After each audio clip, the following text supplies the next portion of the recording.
The biggest problem that I see with traders is not the greed, not the FOMO, not the anger, the discipline problems, the confidence problems.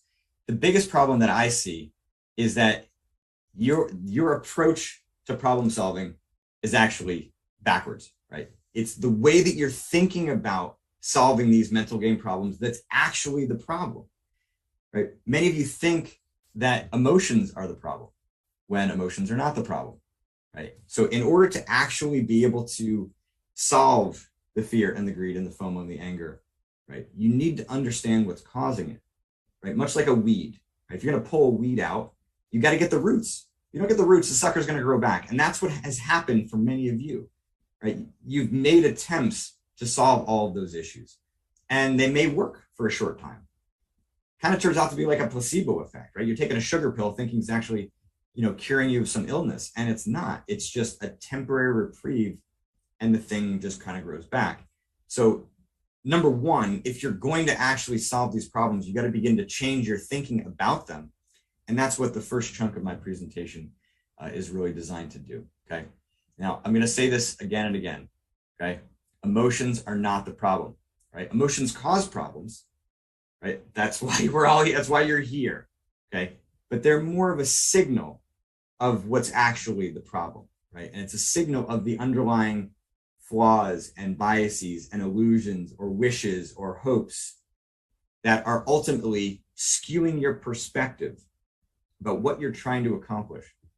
And that is the real problem, okay?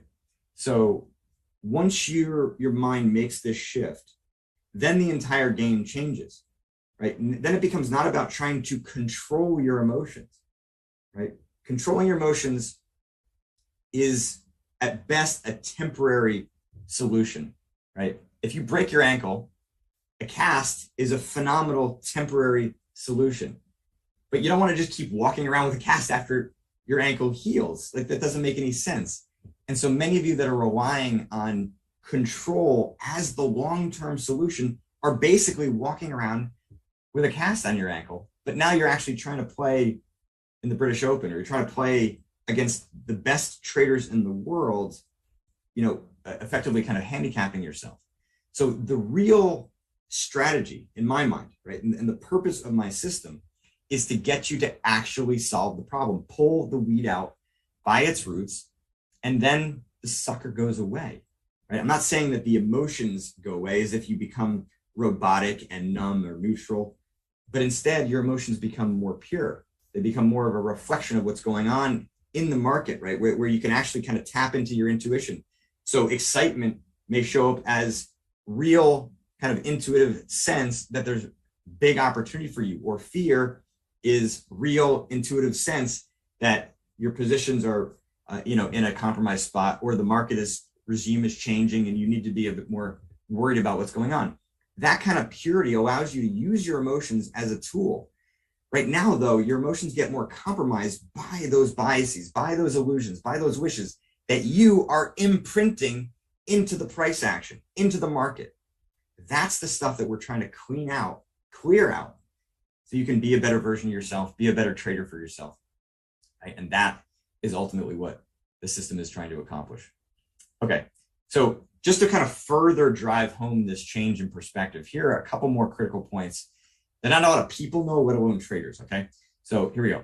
Number one, emotional control is a mental process, and that part of the brain has a limited capacity, okay? So hear me out here. The part of the brain when you actually have a thought, okay, you're thinking in your head, that's called working memory. Working memory has a limited amount of space between 5 and 9 pieces of information. The average is 7, okay? So you get 7 pieces of data. Imagine them like puzzle pieces, okay? 7 pieces of data you can hold in your mind at one time. Well, guess what? Emotional control is one of those pieces. So when you're trying to weigh a decision, right, and you're looking at your different indicators and you're perceiving what's going on in the market, if you have to spend some of those puzzle pieces, some of that mental resource trying to be aware of, right, your emotions, and then having to control them, right, you're pulling mental capacity like kind of off the table. So it becomes fundamentally impossible for you to trade as well as you possibly can in those moments, because you do not have the bandwidth to be able to do that, because you've segmented out part of your mental capacity for emotional control and being aware of those emotions. So it's like you're going to be trying to be like a bouncer at a bar, well, at the same time where you got to actually be the one, kind of taking care of it. So it just becomes a misallocation of resources, when the alternative is doing a bit more work in advance to better understand what's really causing your emotions so that you can solve them and work through them. And frankly, like when you do this, I have one client in particular who was a swing trader because he could not mentally and emotionally handle day trading. It was just too emotionally volatile for him. And when he went through this process, was able to start day trading as a result of a lot of that emotionality, a lot of that emotional volatility getting cleared out. All right. Number two, the other reason you don't want to rely on emotional control, because emotions are more powerful than the mind. So that part of the brain I was just talking about can get shut down by your emotions, right?